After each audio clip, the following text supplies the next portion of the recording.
They looked like us, smiled like us,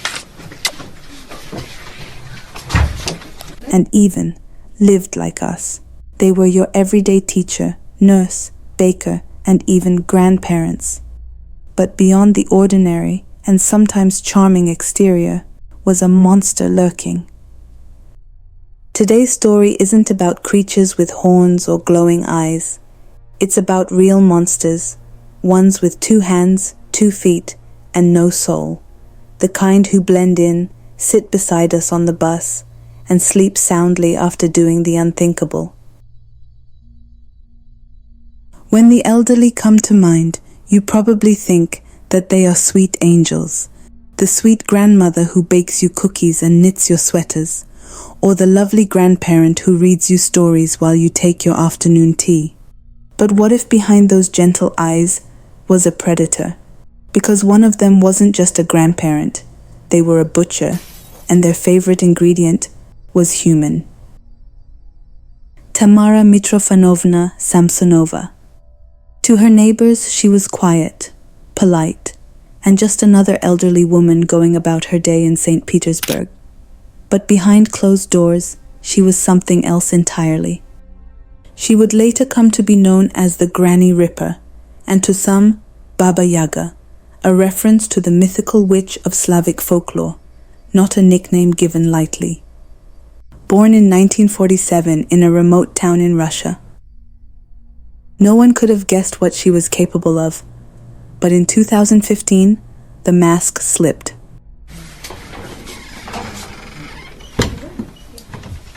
On the night of July 23rd, Samsonova claimed that she found Ulanova's body lying on the kitchen floor. Ulanova was her neighbor who had allowed her to stay at her place while she was renovating her home.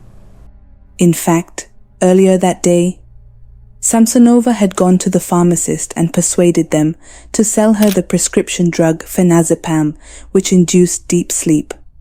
She put the pills into an Olivier salad, a favorite of Ulanova's, and gave it to her.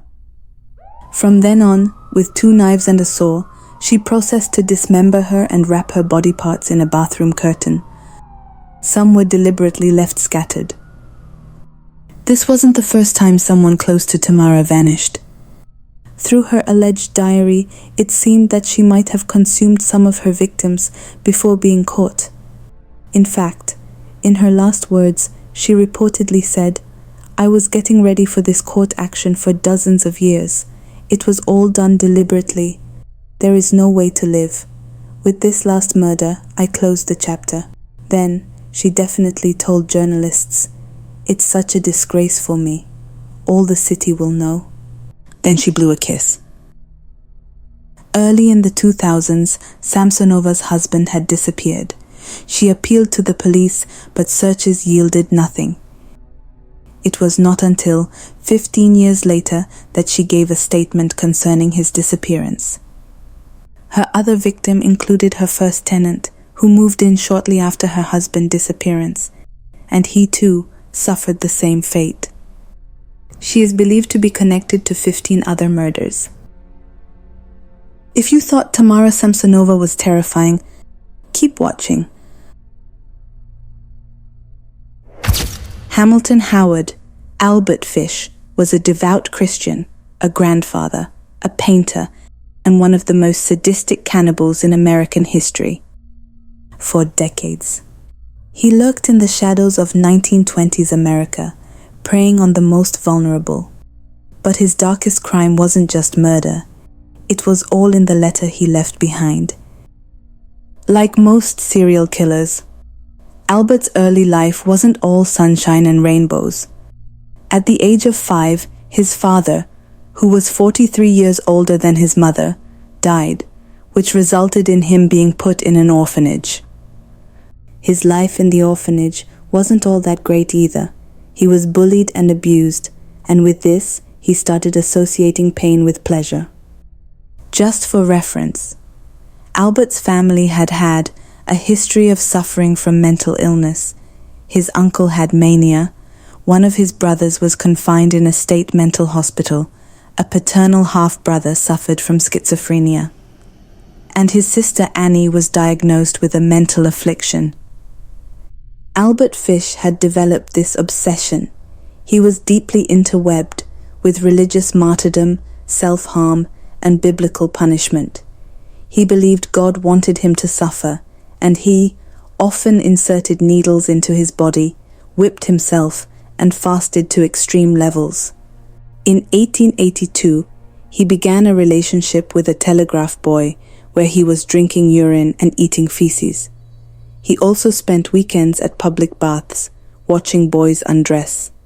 At 20, he began molesting people, most underage. Throughout his life, he would write obscene letters to women whose names he acquired from classified advertising and matrimonial agencies. His first victim was a 19-year-old man, Thomas Bedden, who he chopped his private part into half. In 1919, Fish stabbed an intellectually disabled boy in Georgetown. He often chose people who were either mentally disabled or African American as his victims, later explaining that he assumed these people would not be missed when killed. He would later claim to have occasionally paid boys to procure other children for him. Fish had his own toolkit. He called them his implements of hell: a meat cleaver, a butcher's knife, and a small handsaw. He used them on children. He also boasted that he had children in every state, and at one time stated his number of victims was about 100, and it might be true.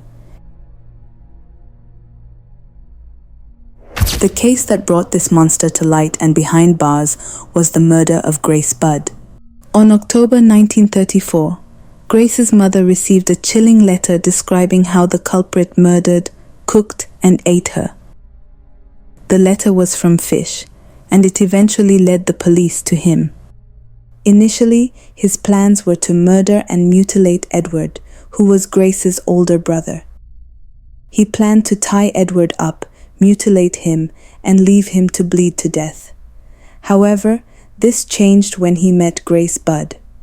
At age 58, he convinced Grace's parents to let her attend his niece's birthday party. This is when Grace lost her life.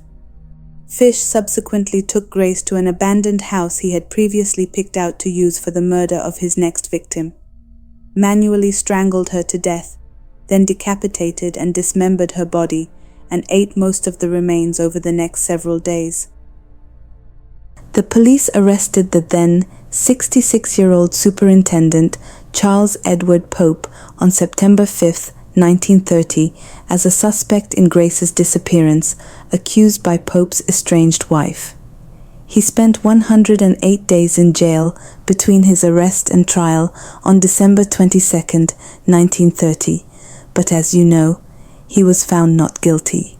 That letter, describing the murder in horrifying detail, led detectives to a rooming house, to stationery with a unique emblem, NYPCBA. A janitor had left some behind. The trail led to one man, Albert Fish. Fish made no attempt to deny the murder of Grace Budd, saying that he meant to go to the house to kill her brother Edward. He said it never even entered his head to R-word the girl. But he later claimed to his attorney that, while kneeling on Grace's chest and strangling her, he did have 2 involuntary ejaculations. This information was used at trial to make the claim the kidnapping was sexually motivated, thus avoiding any mention of cannibalism